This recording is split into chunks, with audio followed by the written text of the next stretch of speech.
Rais wa Marekani Donald Trump aliondoka nchini Uturuki kwa siri akitumia ndege ndogo ya kijeshi aina ya C-32A baada ya maafisa wa Marekani kupata taarifa kuhusu tishio la kumuua rais huyo ambalo liliandaliwa na kuhusishwa na Iran.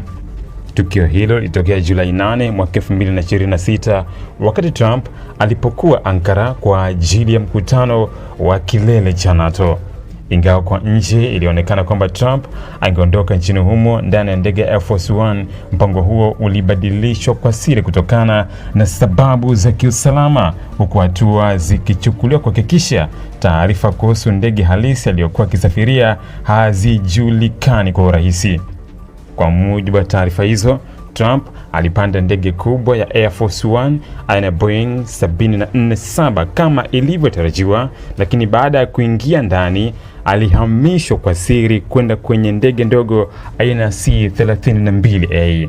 Uhamisho huo ulifanyika kwa kutumia gari maalum la huduma ya chakula lililokuwa limeunganishwa na ndege kubwa. Gari hilo lilimsaidia Trump kutoka kwenye ndege hiyo na kupelekwa hadi kwenye ndege ndogo bila kuvutia umakini wa watu waliokuwa wakifuatilia safari yake. Wakati huo, baadhi ya waandishi wa habari na maafisa waliendelea kuamini kwamba rais huyo bado alikuwa ndani ya Air Force One kubwa. Baada ya kuhamishiwa kwenye C-32A, Trump aliondoka Ankara kuelekea Uingereza, huku ndege kubwa ikiendelea kutoa taswira kwamba ndiyo iliyokuwa imembeba rais. Video iliyochunguzwa na The Washington Post inaonyesha gari hilo la huduma likishushwa kutoka kwenye ndege kubwa muda mfupi baada ya Trump kuonekana kipanda ndege hiyo kisha likielekea upande wa C-32A. Baada ya ndege hizo kufika Uingereza, Trump alionekana akishuka kutoka kwenye ndege kubwa ya Air Force One, jambo ambalo liliendelea kuifanya safari yake ionekane kana kwamba alisafiri ndani ya ndege hiyo kutoka Uturuki. Hata hivyo, bado haijaelezwa wazi namna Trump alivyohamishwa tena kutoka C-32A na kurejea kwenye ndege kubwa. Tishio hilo lilidaiwa kuhusishwa na Iran lilikuwa tayari limeripotiwa na vyombo vya habari vya Marekani wakati Trump alipobadilisha mpango wake wa usafiri kutoka Uturuki. Awali Trump alikuwa amewasili Ankara kwa kutumia ndege mpya aina ya Boeing 7478 ambayo Marekani ilikuwa imeipokea kutoka Qatar.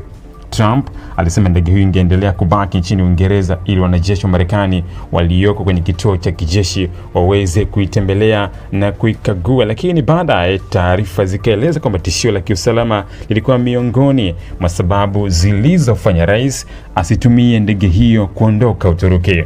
Ikulu ya Marekani hajaweka wazi maelezo yote kuhusu tishio hilo wala kuthibitisha kila hatua iliyochukuliwa wakati Trump akiondoka Ankara, lakini imeendelea kusema kwamba ndege mpya Air Force One ina mifumo ya kisasa ya usalama.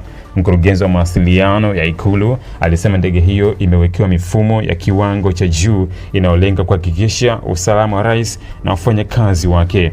Pia alisema Trump ana maadui wengi wanaomlenga na kwamba Marekani hutumia kila chombo ilicho nacho kukabiliana na vitisho vinavyoweza kutokea dhidi yake. Tukio hilo limeonyesha kiwango cha tahadhari kinachoweza kuchukuliwa wakati usalama wa rais wa Marekani unatiliwa shaka, hasa kwenye kipindi cha mvutano mkubwa kati ya Washington na Tehran. Mpaka sasa haijafafanuliwa ikiwa Marekani ilikuwa imepata taarifa kuhusu mpango maalum wa kumuua Trump au ilikuwa imepokea taarifa pana zaidi kuhusu uwezekano wa shambulizi kutoka Iran au makundi yanayohusiana nayo.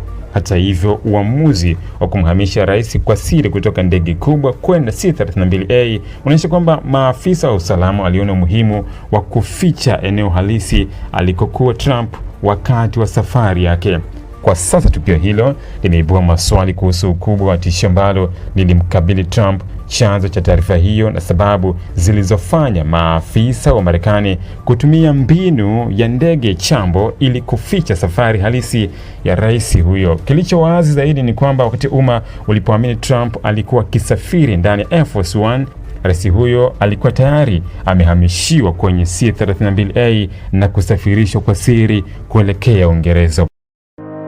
Ili kuwa mwanafamilia bora wa Global TV, usisahau kusubscribe, like, kushare na kucomment.